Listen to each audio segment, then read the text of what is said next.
Bonjour à tous, j'espère que vous allez bien, je suis super contente de vous retrouver pour un nail art coquelicot, des petites fleurs pour fêter l'arrivée du printemps puisqu'il fait très beau et très chaud en ce moment. En tout cas, vous aurez besoin d'une base, d'un vernis rouge, blanc, noir, de peinture acrylique rouge, verte, d'un pinceau liner, d'un petit dotting tool et d'un top coat et c'est un nail art 2 étoiles.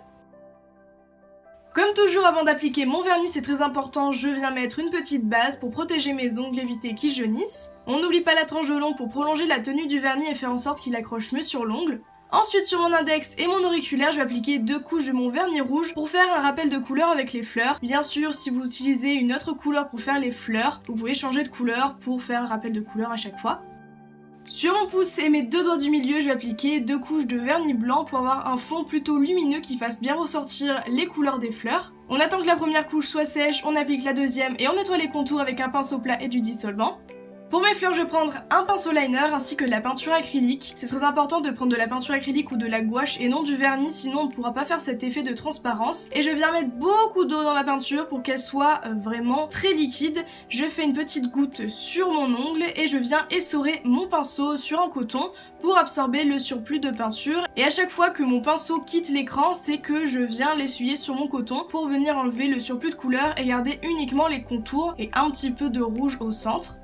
Une fois que la première goutte est sèche, je vais faire pareil mais plus penché sur le côté, une de chaque côté. Je mets beaucoup de peinture et ensuite je viens absorber le surplus de couleur en essorant mon pinceau. Et du coup ça va créer cet effet de transparence qui va être plutôt joli, en tout cas moi j'aime beaucoup et ça change un petit peu des fleurs habituelles qu'on peut trouver. Je trouve que ça fait un petit peu plus réaliste et je viens rajouter 2 petites gouttes en bas, une de chaque côté pour que ça fasse plutôt symétrique et que ça fasse... ça ressemble pas trop à des coquelicots mais plus à des fleurs d'orchidée.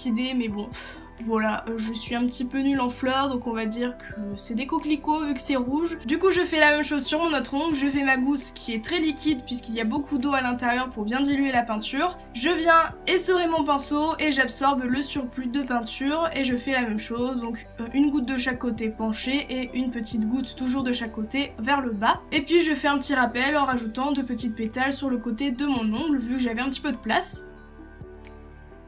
Pour faire les tiges, je vais prendre toujours de la peinture acrylique verte cette fois-ci. Vous pouvez prendre du vernis pour cette étape si vous voulez, mais c'est plus simple de faire à la peinture. Je la dilue un petit peu pour pouvoir faire des traits très fins et ensuite je fais la petite tige tout simplement, qui n'est pas très droite pour que ça fasse plutôt réaliste. Et pour terminer, je rajoute des petits points au dotting tool, toujours avec ma peinture acrylique verte ou du vernis vert comme vous voulez.